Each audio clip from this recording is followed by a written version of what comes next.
Hi Kim, thank you for agreeing to be the expert guest today. Please introduce yourself and what makes you a professional with the knowledge of cyberbullying in the workplace. Thank you very much for inviting me. So my name is Kim Ashton Place. I am a nurse unit manager at Gold Coast University Hospital. I have been in management for about 18 years. I manage a headcount of approximately 55 staff who all have access to the internet, social media. We are definitely in a technology world, and part of my role is around supporting staff when it comes to what their social media IT component looks like. Yeah, wonderful. First question, could you define cyberbullying? Yes, cyberbullying, the way I interpret that would be when someone is being bullied online. So bullying can be in forms of they're being ridiculed, they're being put down, they're being excluded, and it is the repeated behaviour of an individual towards another individual that constitutes bullying. Yeah, interesting.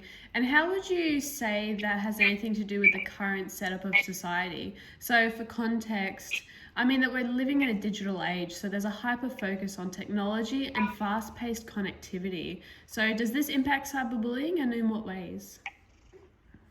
Yeah, absolutely. It most definitely does impact. We are in an absolutely digital world. We're also in a world where, because it's so digital and everyone is getting that instant approval, instant likes, they're also getting their social connection. Especially as we're coming out of COVID, technology is a huge amount within our environment. So it's a way of life. 30, 40 years ago, people didn't have phones and technology the way they do now, whereas it's absolutely on tap, really, for them. Yeah, absolutely. I completely agree with that. The second question I have for you is, does cyberbullying change when we leave school?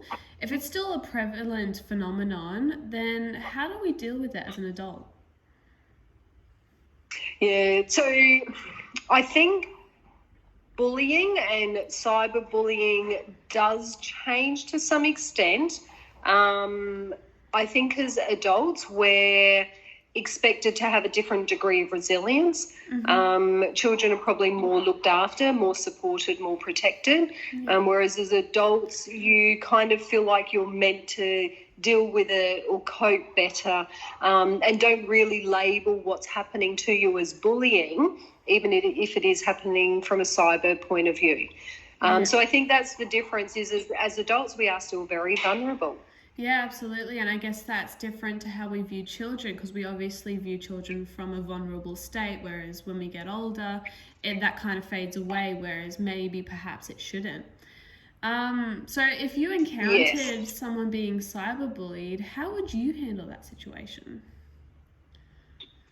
Yeah, so it is very important if someone is experiencing bullying of any description, but including cyberbullying, is having a conversation with that individual, understanding what the circumstances are that is occurring to them, and then also talking to them about what strategies need to then be taken. So often we look at it in terms of options. So as an employer, if the employee is wanting me to help investigate, wanting me to help mediate, wanting me to help work with the employee to resolve what that situation looks like, then that's certainly a role that we take. I think it's important if someone's being bullied is how do we re-empower them? How do we give them back the power for them to take control of their life, to eliminate the bullying from happening? And then if we've got a sphere of influence over who's doing the bullying, then managing what that looks like as well. Because within the workplace, we don't condone bullying at all. Yeah, that's really important. Sometimes I wonder if bullies are victims themselves. So, for example, if the person who's actively bullying someone, do they go home to domestic violence? Were they raised in an unsafe home so they lash out when experiencing negative emotions? So sometimes I wonder how we can help them while still being mindful of the traumatic experience that the victim is going through, who is actually actively being cyberbullied. So what are your thoughts on that? Yeah, absolutely. There's always two sides to a story. I think definitely we need to protect and support the person who is being bullied, but then it's through that conversation understanding why the person is carrying out a bullying action. No one chooses to be an unhappy, angry person within their day to day. Has something bothered them? Are they having stressors within their life? Are they maybe not even realising what they're doing and how they're coming across to their colleagues? So often it's just through that gentle conversation.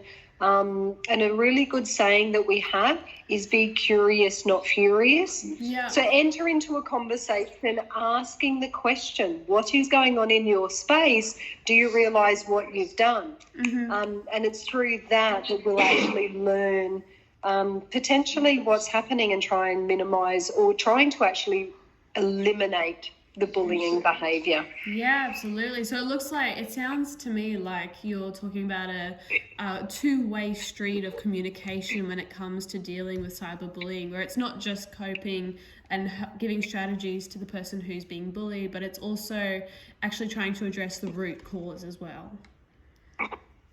Absolutely. And it needs to be very collaborative where everyone's working together for a good outcome. Yeah. Awesome, wonderful. Thank you so much for your time today. Thank you very much for inviting me. I very much enjoyed talking with you. Thank you so much. Have a good rest of your night. You too. Bye-bye.